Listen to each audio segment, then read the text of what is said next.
Hey, so for today, we're going to review the button element in HTML. So I feel like this is one of those elements that is really neat. It's really cool, but it's often overlooked by some developers. Primarily when I see this being overlooked, it's usually overlooked by backend developers. I'm not really sure why that is so much, but often they'll turn to using a link element. So sometimes they'll do like their link, and then they'll do this weird hash, or they'll add like an on click and then put like a function in here with JavaScript, or sometimes they'll put like this JavaScript void and all this other weird stuff. So we don't really need to go down that route, because a link should be directing people either somewhere on the page, or if it's an anchor link, or typically taking them to another part of the website, or another website altogether. So where a button would come into play is when we want to show content on the site, for like hiding and showing text, or maybe we want to load in some other text, uh, or like maybe flight details if we were to book a flight. So the button element, why this is cool, so if we were to save this, and I'm up here and I'm using the tab on my keyboard, we automatically get the focus element with that, as well as submitting. So I can hit enter, and that'll perform the click. And so yeah, we get all this great keyboard functionality built in, kind of what we call accessibility. So we can use buttons. Now, obviously, we'd have to attach some way to make this element target with JavaScript, whether that be a class. What I've kind of tend to like to do, I like using these data, HTML5 data attributes, and I'll say data-js, and then give it whatever the name of the button is that I'm doing. In this case, it's text.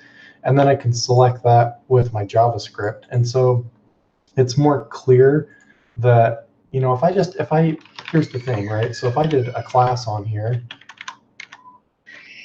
and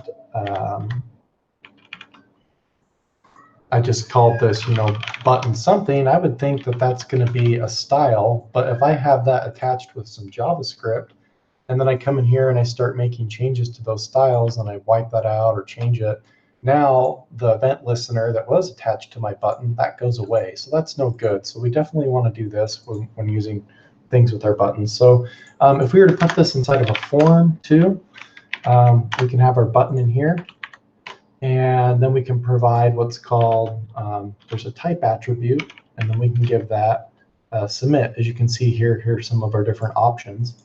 So inside this form, this is very similar to having an input type of submit. Same thing, only we have a little bit more control of text, or if we want to put something inside the button, like an icon here or whatever.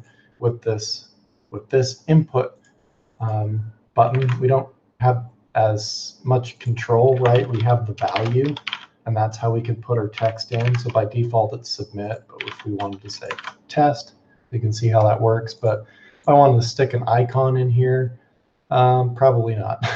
We might have to do something a little bit more clever. So buttons in general, they just provide a lot more flexibility. So I can wrap my markup in here and do some neat things, right? So that's it. That's the button. You can look here. You can see it says that it's clickable. We didn't cover the name, but if you used it inside of a form, that's another way to get the value. Type. We can disable buttons. Hey, that's pretty cool. So that's another thing to mention too. If I put disabled on this and save, check this out. So it grays it out. I can't click it. I can't interact with it. A lot more trickier to do that with the link, right? We'd have to be, I guess we could technically, well, here, I don't know. Let's find out. I can't remember off the top of my head. So let's see how this would work.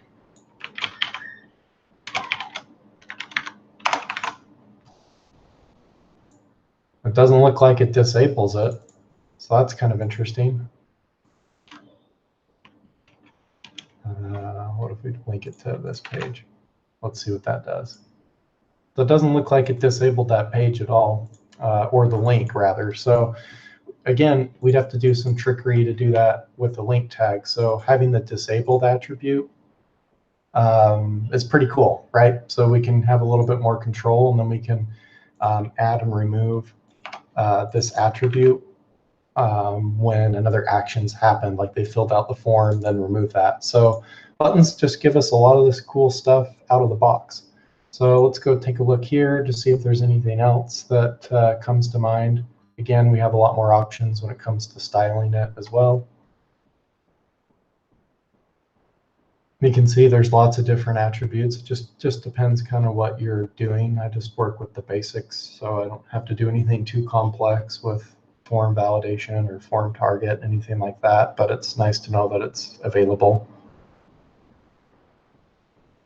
So there you have it. There's the button element. I hope you found that kind of helpful, and try to use this more often instead of using a link. That would kind of be my recommendation for you.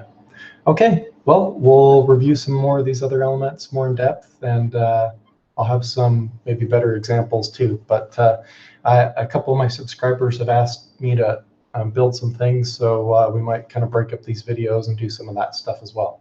All right, Kate, catch you in the next one. Later.